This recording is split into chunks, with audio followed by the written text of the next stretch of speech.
ಯಶವಂತಪುರ ಮತ್ತು ಯಾವುದು ನಮ್ಮ ಇದು ಕಂಟೋನ್ಮೆಂಟು ನನಗನ್ನಿಸ್ತದೆ ಯಶವಂತಪುರಕ್ಕಿಂತ ಕಂಟೋನ್ಮೆಂಟು ಮುಗಿತಾ ಇದೆ. ಯಶವಂತಪುರನೂ ಕೂಡ ಈಗಾಗಲೇ ಟೈಮ್ ಮಾಡಿ ಕೊಟ್ಟಿದ್ದೀವಿ, 26 ಒಳಗಡೆ ಮುಗಿಸ್ತೀವಿ. ಅದಲ್ಲದೆ 11 ಪ್ರಾಜೆಕ್ಟ್ಗಳನ್ನು ನಾವು ಕರ್ನಾಟಕದಲ್ಲಿ ತಗೊಂಡಿದ್ದೀವಿ. 33,000 ಕೋಟಿ ರೂಪಾಯಿಗಳನ್ನು 25, 30, 40 ವರ್ಷದಿಂದ ನೆನೆಗುದಿಗೆ ಬಿದ್ದಂಥ ಬಹುತೇಕ ಮಾಡಿದ್ದೀವಿ. ಗದಗು, ತಲಕವಾಡಿ, ಕುಷ್ಟಗಿ, ಯಲಬುರ್ಗಿಯನ್ನು ಇನ್ನೊಂದು 15-20 ದಿವಸದಲ್ಲೇ ಲೋಕಾರ್ಪಣೆ ಮಾಡ್ತಾ ಇದ್ದೀವಿ. ಅದೇ ರೀತಿ ಬೇಲೂರು, ಚಿಕ್ಕಮಗಳೂರನ್ನ ಕೂಡ ಲೋಕಾರ್ಪಣೆ ಮಾಡ್ತಾ ಇದ್ದೀವಿ.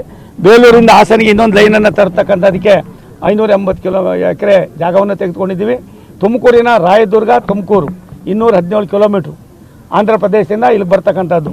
ತುಮಕೂರಿನಿಂದ Tumakuru, Sira, Hiriyur, Chitradurga, Davanagere direct line 192 kilometre. ಹೀಗೆ ಸಾವಿರಾರು ಕೋಟಿ ರೂಪಾಯಿಗಳ ಕೆಲಸವನ್ನು ಅಕ್ವಿಜೇಷನ್ನಲ್ಲಿ ತುಂಬ ತಡವಾಗಿತ್ತು.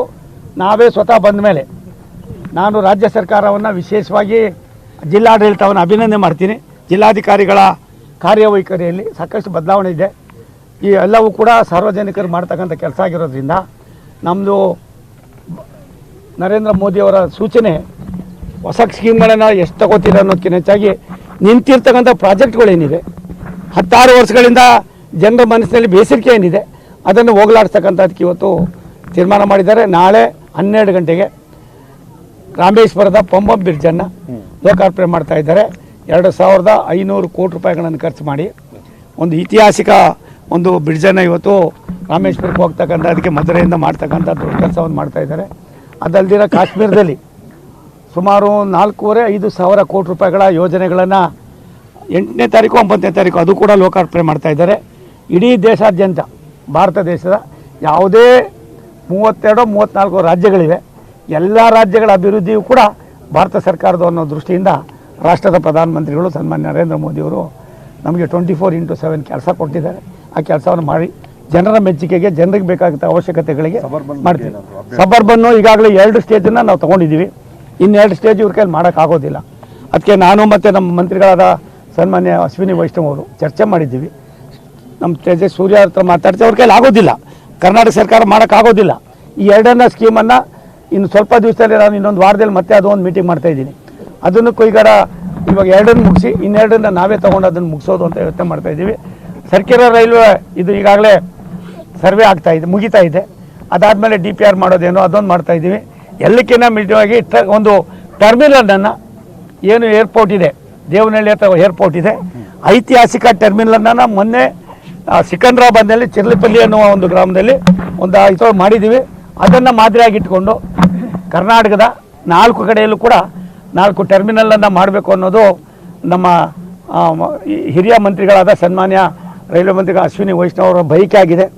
ಅದನ್ನು ಮೊದಲನೇದಾಗಿ ಪ್ರಾಯೋಗಿಕವಾಗಿ ನಾವು ಅದನ್ನು ತಗೊಳ್ಳೋದಕ್ಕೆ ತೀರ್ಮಾನವನ್ನು ಮಾಡ್ತಾ ಇದ್ದೀವಿ. ಬಿಜೆಪಿ ಕಾರ್ಯಕರ್ತ ಸೋಮಯ್ಯ ಅವರು ಆತ್ಮಹತ್ಯೆಯನ್ನ ಮಾಡ್ಕೊಂಡಿದ್ದಾರೆ. ಅದರಲ್ಲಿ ಡೆತ್ ನೋಟ್ ಅಲ್ಲಿ ಶಾಸಕರ ಹೆಸರಿದ್ರು ಕೂಡ FIR ಅಲ್ಲಿ ಹಾಕಲಿಲ್ಲ ಅನ್ನುವಂತ ಆರೋಪವನ್ನ ನಮ್ಮ ಸರ್ಕಾರ ನಮ್ಮ ಸಾಮಾನ್ಯ ಜನ ಮಾತಾಡ್ತಾರೆ, ಅಪೋಸಿಷನ್ನರೆಲ್ಲ ಸಾಮಾನ್ಯ ಜನ ಮಾತಾಡ್ತಾರೆ.